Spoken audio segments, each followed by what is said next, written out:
우리가 예전부터 남자라면 줏대가 있어야지, 소신이 있어야지 이런 이야기 많이 했었습니다. 또 반대로 이제 사람들 말을 듣고 마음이 이렇게 저렇게 움직이면 팔랑귀라고 우유부단하다고 이렇게 많이 비판을 하곤 했었습니다. 생각을 좀 바꿔보면 또 다르지 않겠습니까? 소신과 줏대가 지나쳐서 절대 다른 사람 말 잘 안 듣는 사람들도 있습니다. 찾아보니까 말뚝귀라고 하던데요. 말뚝귀. 귀에 말뚝을 박은 듯이 다른 사람 말을 안 듣는다는 거죠. 혹은 반대로 또 황희정성 이야기도 있지 않습니까? 누가 이야기를 하면 옳은 것 같다. 누가 또 이야기하면 옳은 것 같다. 너 말도 옳고 너 말도 옳다. 이런 말도 있습니다. 여러분 어떻게 생각하십니까? 사람은 줏대가 있어야 할까요? 아니면 황희정성처럼 다른 사람 말을 잘 들어줘야 할까요? 여러분은 팔랑귀에 동의가 되십니까? 말뚝귀에 동의가 되십니까? 어떻게 하는 것이 더 좋을까요? 제가 어릴 때부터 성경을 읽으면서 궁금했던 것이 하나 있는데, 물론 제가 목회자라서 의견을 물으면 제가 대답할 수 있겠습니다만, 예를 들면 어릴 때부터 궁금했던 것은 이런 것입니다. 모세가 왕자로 살아야 했던 40년이 있고, 모세가 광야에서 보내야 되는 40년이 있고, 그렇습니다. 힘들고 어려운 시기를 거치는 것 아니겠습니까? 나는 히브리인이고 내 어머니가 유모로 지금 와 있는데, 나는 어떻게 보면 자기를 속이고 왕족인 척 바로의 왕궁에 자라야 하는 시기가 쉬웠을 리는 없습니다. 그리고 쫓겨나도 광야에 사는 40년은 더 힘들었을 것입니다. 자, 그렇다면 각각의 40년 동안 모세는 무엇을 배우고 무엇을 듣고 세상과 어떻게 소통하고 무엇을 얻고, 그래서 모세는 그 40년은 각각 지나고 모세는 더 좋은 사람이 되었을까요? 힘들고 어려운 고난의 시기를 지나고 난 다음 모세는 점점 소신과 주관이 뚜렷한 사람이 될까요? 아니면 점점 귀가 팔랑귀가 될까요? 힘들고 어려우니까 누가 이렇게 해보면 좋을 거다, 저렇게 해봐라, 그렇게 될까요? 아니면 점점 소신이 굳어지고 아무 사람도 말 듣지 않는 사람이 되었을까요? 굳이 모세만 그런 것은 아니죠. 믿음의 선진들의 모습을 한번 잘 생각해 보십시오. 선진들은 모두가 다 고난과 고통의 시간들을 다 지나갑니다. 아브라함이 그렇고 요셉이 그렇고 다윗이 그렇고 다니엘이 그렇고 엘리야도 그렇습니다. 그들은 고난과 고통의 시간을 지나가는, 그리고 그 이후에 그들은 어떤 사람이 되었을까? 여러분, 그들은 고난과 고통이 지난 다음 더 좋은 사람이 되었나요? 더 하나님과 잘 교통하는 사람이 되었나요? 그들은 더 줏대가 뚜렷하고 소신이 뚜렷해서 더 이상 나는 나처럼 고난 겪어보지 않은 사람 말하지 마, 이런 사람이 되었을까요? 아니면 더 겸손해지고 사단과 잘 교통하는 사람이 되었을까요? 아니면 이런 사람 저 사람 말에 흔들리는 사람이 되었을까요? 궁극적으로 그들은 더 좋은 사람, 더 아름다운 향기를 품는 사람이 되었을까요? 여러분, 지난주 말씀 여러분 기억하시면 좋겠습니다. 지난주 말씀에 다 동의가 되시는지는 모르겠습니다만, 제가 지난주 말씀과 실은 오늘 설교는 한편 같은, 오늘 설교와 지난주 설교를 함께 고민하셔야 됩니다. 지난주에 제가 네 단어를 한 단어로 줄여서 말씀드렸는데 기억나십니까? 우리가 이런 거 좀 하지 맙시다 그러고 제가 하나 둘 셋 넷 말씀드렸습니다. 혹시 기억나시는? 충조, 그 다음 뭐였습니까? 충고, 좋은, 평가, 판단이었습니다. 충조, 평판이었습니다. 그것은 우리가 대부분 충조, 평판을 하는 사람들은 좋은 의도와 자기 확신을 가지고 합니다. 다른 사람에 대해서 내가 정말 사랑하기 때문에. 예를 들면 교회 내에서 김 주사님 한번 이리 와보세요. 내가 김 주사님 얼마나 사랑하는지 알지? 얼마나 아끼는지 알지? 그런데 내가 꼭 한마디 해준 말이 있거든. 이렇게 하죠. 내가 아무리 생각해봐도 말이야, 이렇게 합니다.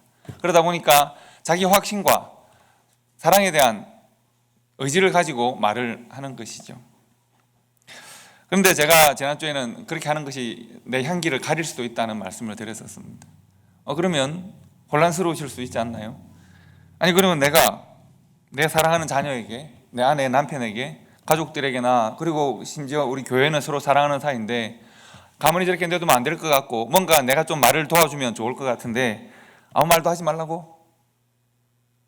내가 전혀 영향도 미치지 말라고? 나의 마음의 지혜와 사랑을 담아서 내가 정말 아끼고 사랑하는 마음으로 내가 뭔가를 도와주고 싶은데 그것도 하지 말라고? 이렇게 느끼셨을 수도 있습니다. 그리고 내가 나의 향기를, 하나님 나에게 나의 향기를 전하겠다는데 그게 오히려 내 향기를 가로막는다니, 이렇게 생각을 하셨을 수도 있습니다. 그래서 지난주의 말씀을 이번 주 말씀과 함께 이해하셔야 합니다. 사실은 제가 충족 편편을 하지 말아야 되는 이유를 제가 크게 두 가지로 말씀을 드렸습니다. 충족 편편을 하는 이유, 하지 말아야 하는 이유. 하는 이유는 대부분 자기 확신과 자기 의라고 했습니다. 내가 당신을 정말 사랑하기 때문에 자기 의가 있는 것이고, 내 말은 정말 너무 옳기 때문에 자기 확신이 있는 것이죠. 그러나 그것을 통해서 사실은 우리는 알고 보면 우리도 모르는 사이에 사실은 다른 사람을 컨트롤하려고 하는 겁니다. 내 말이 옳으니까 들어, 이겁니다. 내 말대로 하면 유익할 걸, 이겁니다. 피가 되고 살이 되고 좋으라고 하지 뭐 잘못되라고 하겠냐, 뭐 이런 이야기입니다. 내 말을 들으면 좋은데 안 들으면, 내가 당신을 사랑하고 아끼고 좋아하기 때문에 내 아무리 생각해봐도 옳은 생각을 전하는 것인데, 여러분 잘 생각해 보십시오. 그런 말을 내가 했는데 상대방이 알겠습니다 하고 안 따르면 어떻게 되나요?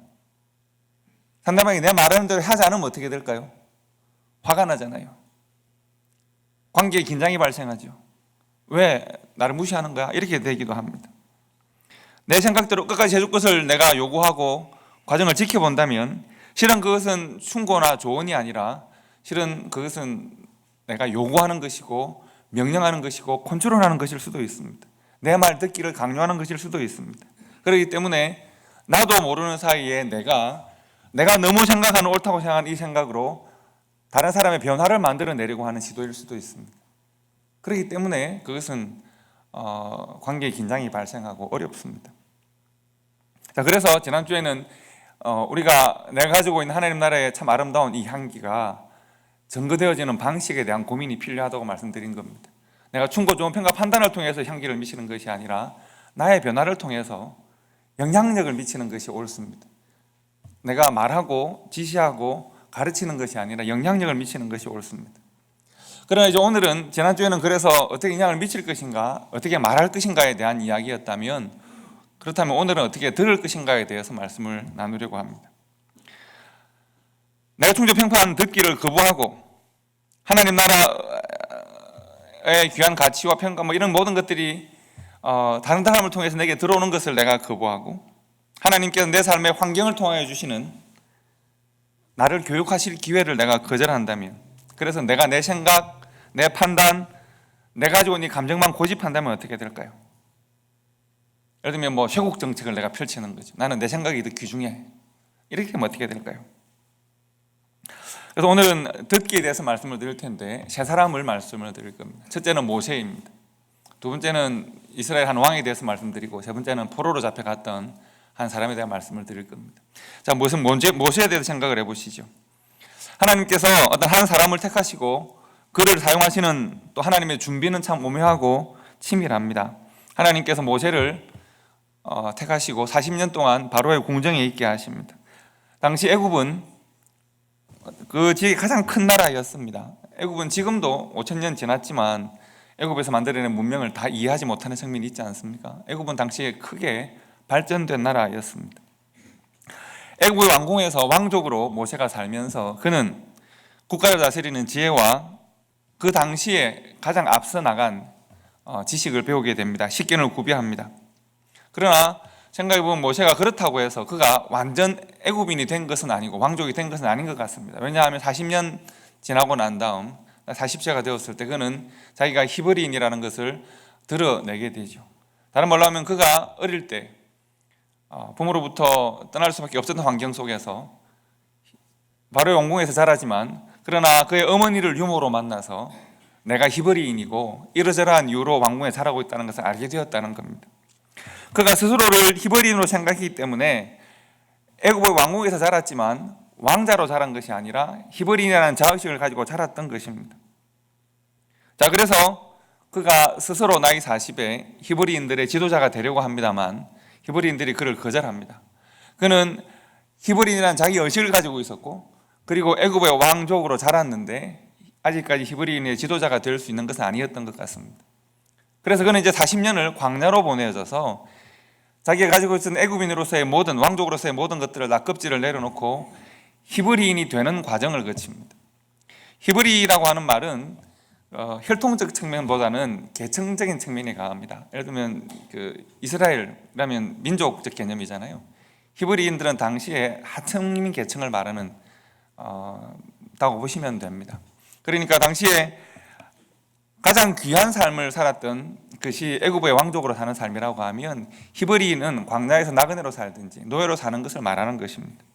그래서 그는 하나님의 인도하심이 없으면 한 발자국 나설 수 없는 애굽의 왕자가 아닌 히브리인이 되는 과정을 40년 동안 거칩니다. 자기에게 있는 모든 때를 다 벗어버리는 시기를 거칩니다. 그리고 40년이 지나서 그를 하나님이 애굽으로 인도하십니다. 그리고 200만의 히브리인들을 이끌고 가나안으로 나올 수 있는 그런 사람이 되었고 광야 생활을 시작했습니다. 자, 이제 한번 생각해 보시죠. 그 40년 동안 유년기부터 청년기까지 40년 동안 나라를 운영하는 지혜를 배웁니다. 국가를 운영하는 법을 배웁니다. 그리고 40년 동안은 그 모든 귀족의식들을 내려놓고 내가 정말 지도해야 될 히브리인이 되는 과정을 거칩니다. 그가 히브리인이 되었기 때문에 그들을 끌어내어서 광야의 40년 동안을 가나안으로 가는 과정을 만들어낼 수 있었을 것입니다. 그래서 그의 40년, 그 위에 40년은 그렇게 서로를 돕는 시기가 됩니다. 그런데 만약 한번 생각을 해보십시오. 만약 그가 애굽의 왕족으로 살면서 이 유모가 나의 어머니라고 말을 하고 내가 앞만 봐도 닮았고 나한테 말을 하기를, 사랑을 주면서 말을 하기를 너는 히브리인이야.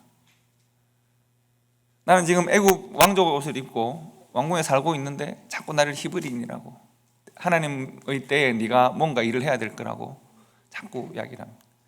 이걸 받아들여야 될까요? 말아야 될까요? 근데 밖에 나가서 히브리인을 보면 히브리인들은 뭐 하고 있습니까? 다 노예들입니다.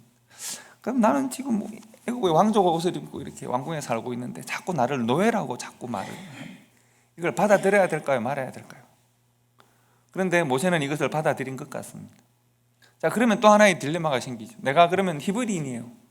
이 어머니는 내가 어머니를 어머니라 부르지 못하는 이 환경 속에 사는 거예요. 그래서 왕족으로 사는데 자꾸 애굽인들이 애굽의 지혜를 가르쳐요. 나는 히브리인인데 애굽의 지혜를, 애굽의 귀한 것을 먹고 마시고 옷을 입어야 돼요.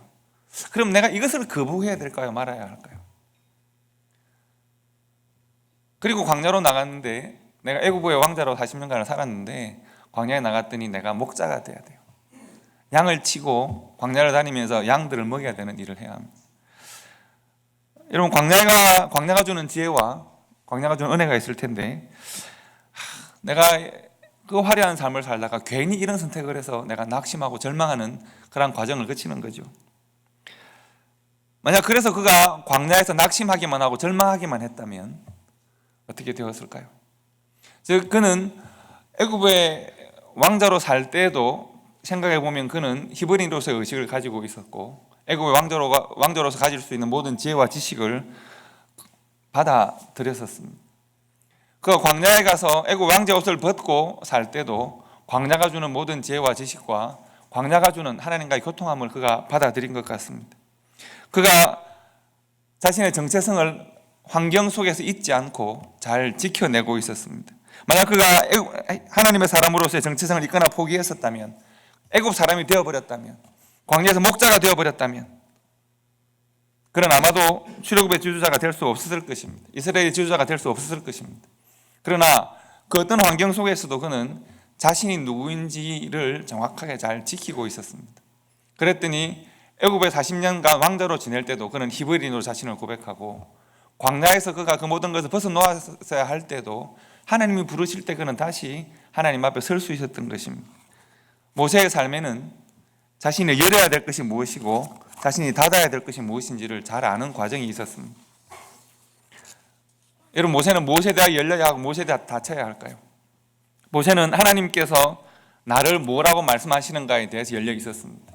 그래서 어린 나이에 그 어머니가 바로의 이 화려한 것이 너의 것이 아니라 너는 히브리인인데 하나님께서 너를 쓰실 것이다 라고 하는 이 말에 자신의 마음을 붙들어 이것이 자신의 정체성이 되었습니다.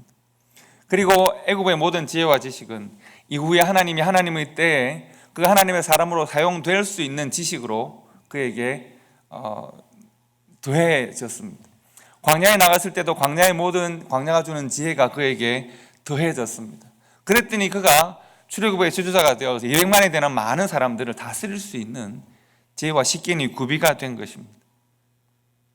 어떻게 생각하십니까? 만약 그가 환경이 주는, 상황이 주는 지식과 지혜를 거부했다면, 그가 내게 들리는 말들을 거부했다면, 그가 하나님께서 그를 사용하실 때 사용되는 지혜자가 또 하나님의 일꾼이 될 수 있었을까요? 아마도 그렇지 못했을 것입니다. 그 좋은 예가 오늘 말씀, 이건 본문의 말씀입니다. 이 모세가 어떤 방식으로 하나님이 주시는 지혜를 받아들이는가, 오늘 말씀을 보시면 됩니다. 그는 지금 광야에 이스라엘 백성들 사이에 둘러싸여 있습니다. 200만이나 되는 사람들이 지금 광야로 나와 있습니다. 여러분 아시겠지만 아직 이스라엘 행정체계를 갖추지 못했습니다. 그들은 400년 동안 애굽에서 노예로 살았었습니다. 그리고 이제 출애굽하였습니다. 그런데 출애굽할 때 허다한 많은 족속들이 함께 나왔다고 했습니다.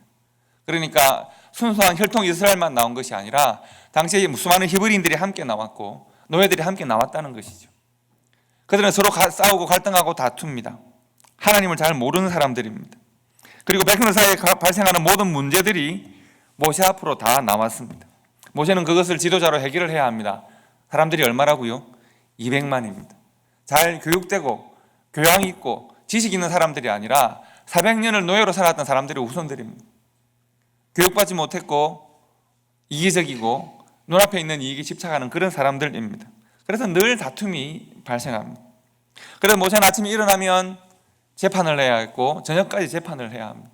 항상 모세의 장막 앞에 사람들이 줄을 서 있습니다. 모세도 힘들고 백성들도 힘이 듭니다. 백성들이 만들어내는 문제가 많고 모세의 능력과 시간의 한계가 뚜렷합니다. 바로 그때 모세가 지쳐갈 때 모세의 장인이었던 미디안의 제사장이면서 족장인 이드로가 모세를 방문합니다. 사위의 집이 어떻게 사는지를 보려고 방문했겠죠. 그리고 이드로는 이미 한 부족의 족장이었고 또 제사장이었고 나름 식견이 있는 사람이어서 당시 모세와 이스라엘의 상황을 한눈에 파악합니다. 이래서는 안 된다는 것입니다. 모세에게 당신이 이 백성들의 모든 것을 다 해결하는 것은 옳지 않습니다. 모세에게 조언합니다. 강력한 조언을 합니다. 이제 백성들을 조직합시다.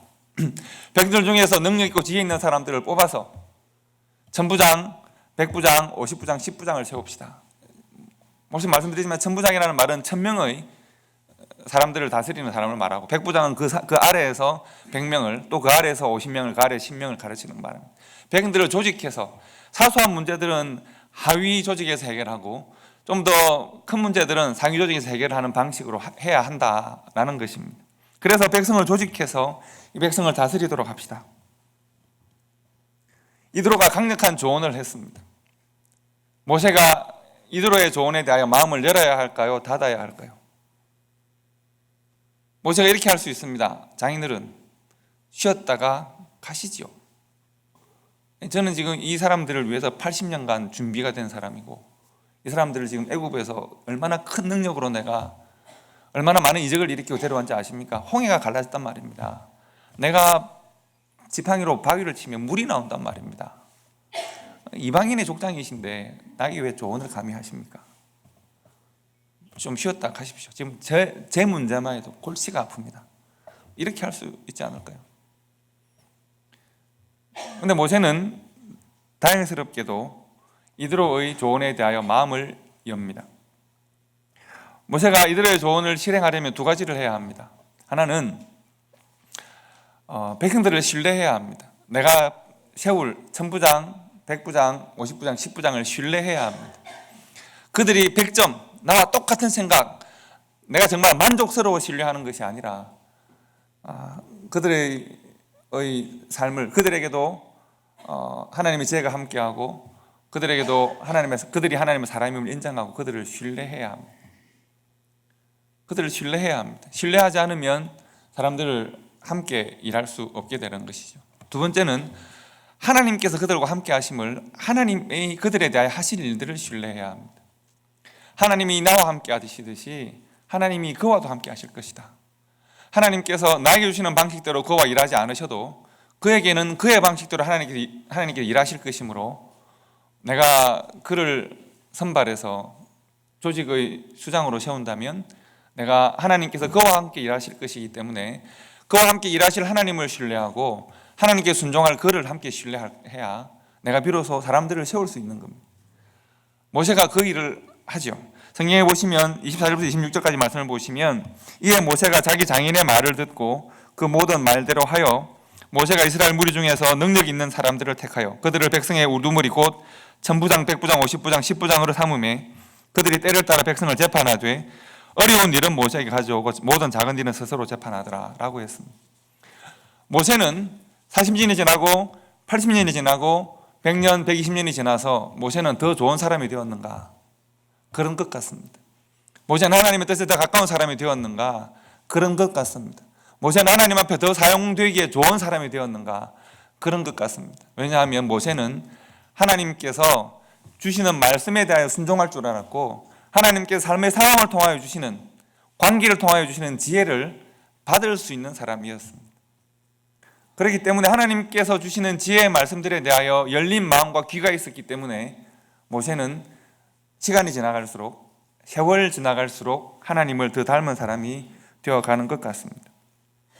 모세가 성공적인 광야 생활을 마치고 약속의 땅으로 이스라엘을 인도할 수 있는 과정에서 몇 가지 고비가 있었다면 그 중요한 고비 중에 하나를 지금 넘고 있는 것입니다.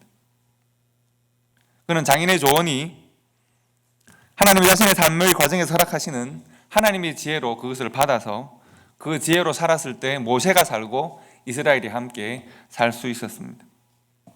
하지만 성경에서는 또 모세와 반대로 조언을 혹은 충고를 받아들이는 일에 실패하는 수용하는 일에 좋지 못한 예를 하나 우리가 발견할 수가 있습니다. 바로 이스라엘의 왕이었던 4대 왕이었던 르호보암 이야기입니다. 다윗과 솔로몬의 황금 시대가 끝나고 이스라엘에서 네 번째 왕 르호보암의 시대가 옵니다. 솔로몬은 사실은 지혜의 왕이었지만 그러나 솔로몬은 전체적으로 보면 그렇게 좋은 왕은 아닙니다. 이스라엘의 황금기를 구사했지만 솔로몬은 많은 건축과 또 많은 세금과 노역으로 또 우상 숭배로 백성들을 많이 힘들게 했었습니다. 백성들의 원성이 높아졌습니다. 솔로몬이 죽고 젊은 왕 르호보암이 서자 백성들은 자신들의 대표를 세워서 르호보암에게 보냅니다. 그 백성들의 대표가 바로 여로보암이라는 사람입니다. 이름을 헷갈리지 마십시오. 백성들의 대표는 여로보암, 이스라엘의 왕은 르호보암입니다. 이제 르호보암 앞에 왕 앞에 여로보암이 부탁을 합니다. 우리가 당신의 아버지 솔로몬을 섬길 때 너무 힘들었습니다. 수많은 건축과 세금과 노역이 있었습니다. 우리의 짐을 좀 가볍게 해주십시오. 그러면 우리가 당신에게 충성을 하겠습니다. 젊은 왕 르호보암이 당황합니다. 그리고 3일 있다가 답을 주세니까 일단은 가 있어 봐봐. 내가 3일 있다 답을 줄게 하고는 두 자문단을 구성을 합니다. 한 자문단은 다윗과 솔로몬의 시대부터 왕을 섬기던 원로 그룹이 있습니다. 한 자문단은 자신과 함께 자랐던 평소에는 친구이고 이제 신하와 왕의 관계입니다. 각각의 그룹에게 조언을 구합니다. 먼저 원로 그룹에게 조언을 구합니다. 성경에 보시면 이렇게 되어 있습니다. 르호보암 왕이 그의 아버지 솔로몬의 생전에 그 앞에 모셨던 원로들과 함께 의논하여 이르되 너희는 이 백성에게 어떻게 대답하도록 권고하겠느냐 하니 그들이 대답하여 이르되 왕이 만일 이 백성을 후대하여 기쁘게 하고 선한 말을 하시면 그들이 영원히 왕의 종이 되리이다. 원로들은 어떻게 조언을 했습니까? 백성들의 말을 좀 들어주십시오. 그들에게 좋은 말을 하고 선하게 그들을 다스리시면 됩니다. 이렇게 대답했습니다. 그런데 왕이 이 원로들의 말이 그렇게 마음에 들지가 않습니다. 백성들에게 지는 것 같습니다. 그래서 자기 친구들에게 조언을 구합니다. 그 앞에 모시고 있는 자기와 함께 자라는 젊은 신하들과 의논하여 이르되 너희는 이 백성에게 어떻게 대답하도록 권고하겠느냐? 백성이 내게 말을 하기를 왕의 아버지께서 우리에게 매우 멍에를 가볍게 하라 하였느니라. 나는 어떻게 할까? 하니 함께 자라는 젊은 신하들이 왕께 말하여 이르되 이렇게 말씀하십시오. 이 백성이 왕께 감히 우리 멍에를 무겁게 하지 말고 가볍게 해달라고, 당신의 아버지가 우리에게 무겁게 했으니까 당신은 가볍게 해달라고 감히 왕에게 이야기를 했으니까 이 백성은 그냥 놔둬서는 안 됩니다. 왕은 이렇게 대답하십시오. 내 새끼손가락이 우리 아버지의 허리보다 굵은데 내가 얼마나 무섭고 두렵고 강한 왕인지 아느냐? 너희들이 두려워했던 우리 아버지 솔로몬의 허리보다 내 새끼손가락이 더 굵다고. 내가 더 힘이 강하고 내가 더 큰 왕이라고. 그래서 내 아버지는 가죽 채찍으로 너희를 다스렸다면 나는 전갈로 채찍을 만들어 너희를 다스릴 것이다. 이렇게 위협하고 협박하라고 말합니다. 자, 르호보암은 누구의 말을 들었을까요? 르호보암은 불행하게도 원로들의 말을 버리고 젊은 신하들의 말을 듣습니다. 여로보암과 백성들의 장로들을 불러서 가죽 채찍과 정갈 채찍 이야기를 하면서 나는 정말 힘센 왕이라고 대답했습니다. 결과는 어떻게 되었을까요? 백성들이 여로보암에게 등을 돌립니다. 유다와 베냐민 지파를 제외한 모든 지파들이 다 함께 연합해서 나라를 세우고 그들의 대표였던, 그들의 말을 들어주고 그들과 교통했던 여로보암을 왕으로 세웁니다. 그때부터 이스라엘은 남북으로 갈라집니다. 남유다와 북이스라엘의 분남국가 시대가 시작되는 것입니다. 자, 르호보암은 조언을 구하고 조언의 대답을 듣고 그 말을 따랐습니다. 르호보암은 조언을 구했는데 조언을 듣지 않고 조언을 버렸습니다. 그는 어떤 조언을 생각하고 어떤 조언을 버렸을까요? 르호보암은 왜 지혜로운 조언을 버리고 어리석은 조언을 선택했을까요? 르호보암 안에는 자기의 소원이, 자기가 생각하는 소원이 있습니다. 이 소원이, 이 르호보암 안에 심겨 있는 이 소원, 이 가치가 나에게 다가온 향기를 선택하게 하는 것입니다. 무엇을 선택하고 무엇을 버릴까? 내가 무엇에 대하여 다치고 무엇에 대하여 열릴까? 결정하는 것입니다. 여러분 잘 생각해 보십시오. 우리는 수많은 이야기들을 듣습니다. 우리는 어떤 이야기를 듣고 어떤 이야기를 버립니까? 어떤 향기를 선택하고 어떤 영향을 받고 어떤 향기를 거절하고 어떤 영향을 우리가 거부합니까? 지난주에 여러분과 함께 제가 충조평판이라는 말씀을 드렸고 오늘 모세와 이드로에 대한 말씀을 드리고 르호보암이 선택했던 열림과 닫힘에 대하여 말씀을 드렸습니다. 우리는 열려있고 닫혀 있습니다. 분명한 것은 여러분 우리가 어떻게 다른 사람들과의 교통함, 영향력을 주고받는 일을 단절할 수 있겠습니까? 그럴 수 없습니다. 우리는 함께 살고 있고 나도 모르는 사이에 내가 원하지 않아도 영향을 주고받고 우리 향기를 서로 섞으며 살고 있습니다. 열지 않을 수 없다면 우리는 고민해야 합니다. 내가 만약 르호보암이라면 나는 어떤 선택을 했을까? 르호보암은 내 어리석은 선택을 했을까? 그도 아마도 좀 좋은 왕이 되고 싶었을 것이고 큰 왕이 되고 싶었을 것이고 나라 운영을 잘하고 싶은 마음이 있었을 것인데 왜 그는 어리석은 선택을 했을까? 우리가 고민해야 되는 것은 그 조언, 그 향기, 그 영향력이 아니라 그 향기와 그 조언을 선택하는 나의 가치에 있습니다. 무엇이 그 향기를 선택하게 하는가? 무엇이 그 영향을 선택하는가? 내가 무엇에 대해 열려있고 무엇에 닫히는가? 즉 내 마음의 열림과 닫힘을 결정하는 키는 무엇인가 하는 것입니다. 그래서 제가 여러분들에게 한 사람 더, 이스라엘의 포로기의 한 사람을 더 소개해 드리려고 합니다. 바로 다니엘인데요. 다니엘서 전체에서 가장 중요한 한 구절을 선택하라고 하면 다니엘서 1장 8절의 말씀입니다. 다니엘서 1장 8절의 말씀은 이렇게 되어 있습니다. 다니엘은 뜻을 정하여 왕의 음식과 그가 마시는 포도주로 자기를 더럽히지 아니하리라 하고 자기를 더럽히지 아니하도록 왕의 환관장에게 고하니라고 했습니다. 다니엘서 1장 8절이 중요한 이유를 설명을 드립니다. 다니엘은 바벨론에 깡그리 멸망당한 유다의 귀족이었습니다. 유다 왕국의 귀족. 그래서 바벨론이 예루살렘 성을 정복하고 성전을 무너뜨리고 성전의 모든 금속들을 다 가지고 가고 그리고 수많은 사람들을 죽이고 유다 백성들 중에서 귀족들 중에서 잘 교육받고 똑똑한 사람들을 데리고 포로로 데리고 갑니다. 단순한 그들의 노동력을 원하는 것이 아니라 그들의 재능과 지식과 그들이 이제 그들을 바벨론화 시키면 바벨론에서 그들을 사용할 수 있게 되는 거죠. 그들을 바벨론 사람으로 바꾸어서 바벨론에 쓰기 위한 것입니다. 모든 제국은 다 이랬습니다. 로마도 그랬고요. 바벨론도 그랬고 페르시아도 그랬고 오늘날 심지어 미국도 그렇지 않습니까? 전 세계 석학들이 미국에 모여 있지 않습니까? 그래서 세계 사람들을 불러서 이 나라를 위해 일하게 하는 것이죠. 지금은 이게 뭐 좀 나은 방식으로 사용되지만 그때 당시에는 죽이고 포로로 잡아와서 그 일을 시킨 것이죠.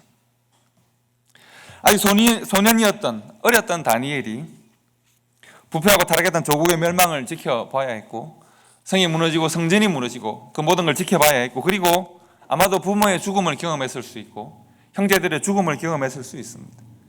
어린 나이에 경험했을 모든 잔혹한 경험들을 하고 그리고 포로로 끌려가서 그 시대에 가장 탁월한 문명을 자랑하던 바벨론의 왕궁에 들어가서 교육을 받습니다. 바벨론의 문물을 배워야 합니다. 자, 여러분이 다니엘이라면 어떻게 하시겠습니까?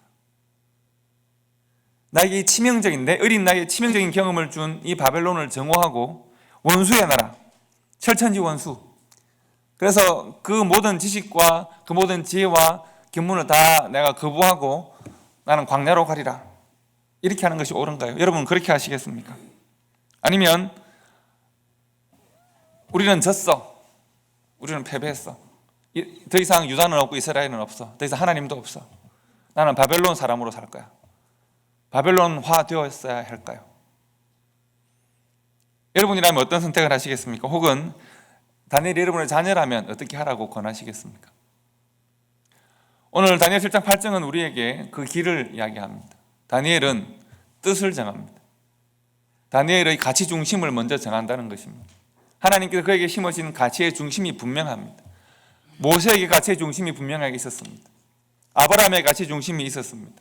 다니엘에게 있습니다. 여러분, 요셉이 수많은 고난과 고통의 시간을 지나지만 요셉을 지켰던 것은 그의 환경이 아니라 그의 가치의 중심이었습니다.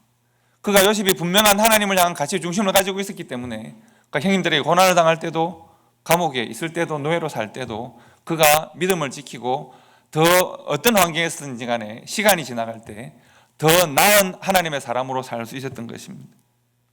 다니엘은 뜻을 정합니다. 가치의 중심을 정한다는 것입니다. 이 가치의 중심은 그의 삶의 환경이 바뀌어도 변하지 않습니다. 그가 우상 앞에 설 때도 그는 가치의 중심을 붙들고 있습니다. 그가 풀무불 앞에 서 있을 때도, 풀무불 앞에 불타는 불 앞에서도 가치의 중심을 붙들고 있습니다.